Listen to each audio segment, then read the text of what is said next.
Hello hi welcome to Kokila's kitchen. இன்றைக்கி நம்ம கிச்சனில் ஒரு சூப்பரான மஷ்ரூம் ரைஸ் தான் பார்க்க போகிறோம். ரொம்ப சிம்பிளாக செய்யக்கூடியது. ரொம்ப ஹெவி மசாலா அது மாதிரிலாம் எதுவும் இல்லாத சிம்பிளாக அதே சமயம் டேஸ்ட்டாக கிட்டத்தட்ட ஒன் பாட் ரெசிபி மாதிரி இது செய்கிறது. வாங்க எப்படி செய்கிறதுன்னு பார்க்கலாம். இப்போ அடுப்பில் குக்கர் வச்சாச்சு. சூடானதும் நம்ம எண்ணெய் சேர்த்துக்கலாம். 1 ஸ்பூன் அளவு எண்ணெய் சேர்த்துட்டேன். இப்போ ஒரு 1/4 ஸ்பூன் அளவு கடுகு சேர்த்துக்கலாம்.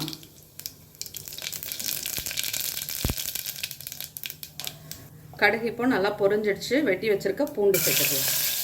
பூண்டு இப்போ நல்லா வதங்கிடுச்சு. நம்ம வெங்காயம் ஆட் பண்ணிக்கலாம். இது கூடவே ஒரே ஒரு பச்சை மிளகாவையும் சேர்த்துக்கலாம். இப்போ ரைஸ்க்கு தேவையான அளவு உப்பு சேர்த்துக்கலாம்.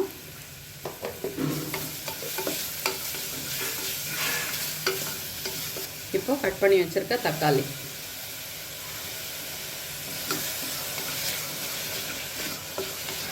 கால் ஸ்பூன் அளவு மஞ்சத்தூள். இப்போ இதை நல்லா மிக்ஸ் பண்ணிக்கலாம்.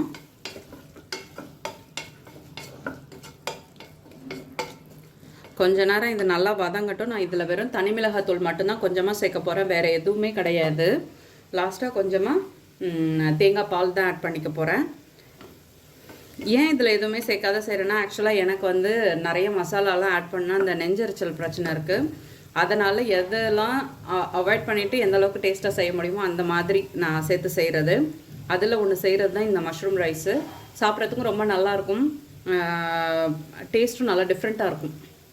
இப்போது க்ளீன் பண்ணி கட் பண்ண மஷ்ரூமை இதில் சேர்த்துக்கலாம்.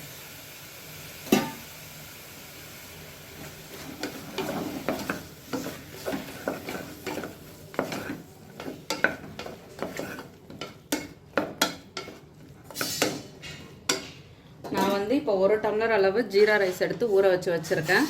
நம்ம ஊரில் துளசி பச்சரிசி. இப்போ இன்னும் கொஞ்சம் நேரத்தில் இதிலேருந்து தண்ணி எல்லாம் கொஞ்சம் ரிலீஸ் ஆகும். அது வரைக்கும் இது வேகட்டும். இதில் ஒரு 1/4 ஸ்பூன் அளவு தனி மிளகாத்தூள் சேர்த்துக்கலாம்.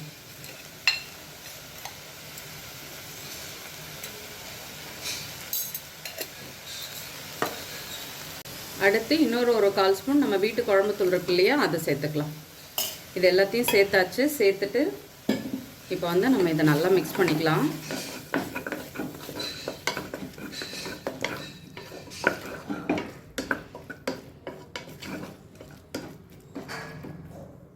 இப்போ நான் எடுத்திருக்க ரைஸ்க்கு ஒரு 1/4 மூடி தேங்காய், 1 ஸ்பூன் அளவு சோம்பு தான் சேர்த்துருக்கேன். இப்போ இதை நல்லா நைஸாக அரைச்சிட்டு இதோட பால் மட்டும்தான் எடுத்துக்க போகிறேன், விழுதோடு சேர்க்க போகிறதில்ல. இதை மாதிரி அரைச்சிட்டு அப்புறம் தண்ணி விட்டு அரைச்சிக்கலாம். உங்களுக்கு தேங்காய் ஃப்ளேவர் பிடிக்குன்னா ஒரு 1/4 ஸ்பூன் அளவு தேங்காய் சேர்த்துக்கலாம். வேண்டான்னா ஸ்கிப் பண்ணிடுங்க.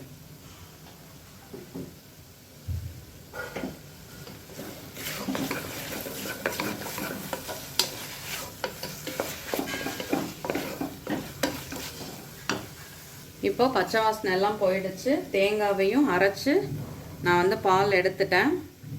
இப்போ 1 டம்ளருக்கு 2 டம்ளர் தண்ணி. நான் இந்த டம்ளரால் தான் அளந்த ரைஸு. ஸோ இந்த டம்ளராலேயே பாலும் அளந்து சேர்த்துக்கிறேன். இப்போ அரிசி ஊற வச்சுருக்க தண்ணி இது கூட சேர்த்துக்கிறேன். 2லேருந்து 2.5 வரைக்கும் கூட நீங்கள் சேர்த்துக்கலாம், நீங்கள் எடுக்கிற அரிசியை பொறுத்து. தண்ணி இப்போது நல்லா கொதிக்க ஆரம்பிச்சிடுச்சு. கொஞ்சமாக மல்லித்தழை போட்டு நம்ம ஊற வச்சுருக்க ரைஸை இதில் போட்டு ஒரு 2 விசில் 5 மினிட்ஸ் இல்லைன்னா 3 விசில் கொடுத்து ஆஃப் பண்ணிக்கலாம். ரைஸ்க்கு தகுந்த மாதிரி விசில் அதில் வச்சுக்க வேண்டியதுதான்.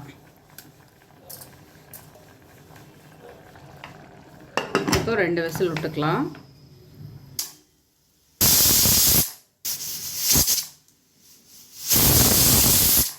ஸ்டீம் இப்போது ரிலீஸ் ஆகிடுச்சு. நம்ம ஓப்பன் பண்ணி பார்க்கலாம்.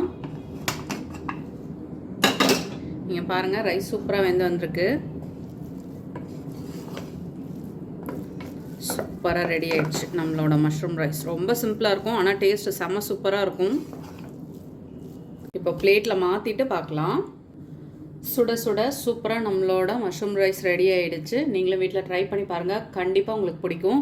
இது கூட அப்பளம், அதே மாதிரி நல்லா ஒரு ஜவ்வரிசி வத்தல் அதெல்லாம் கூட செட் ஆகும். எவ்வளோ அழகாக உதிரியாக வந்திருக்கு பாருங்கள். ரைஸ் வந்து நல்லா சாப்பிட்றதுக்கு நல்லாயிருக்கும். குழஞ்சி போயிட்டுனா கூட இது அப்படியே எல்லாம் மிக்ஸ் ஆன மாதிரி ஆகிடும். ரைஸ் வந்து தனித்தனியாகவும் அது கூட மஷ்ரூம் போட்டு சாப்பிடும் பொழுது சூப்பராக இருக்கும். கண்டிப்பாக ட்ரை பண்ணி பாருங்கள், ரொம்ப நல்லாயிருக்கும். வீடியோ பிடிச்சா லைக் பண்ணுங்கள். என்னோடய வீடியோ உங்களுக்கு யூஸ்ஃபுல்லாக இருந்தால் சப்ஸ்கிரைப் பண்ணிக்கோங்க. தேங்க்யூ.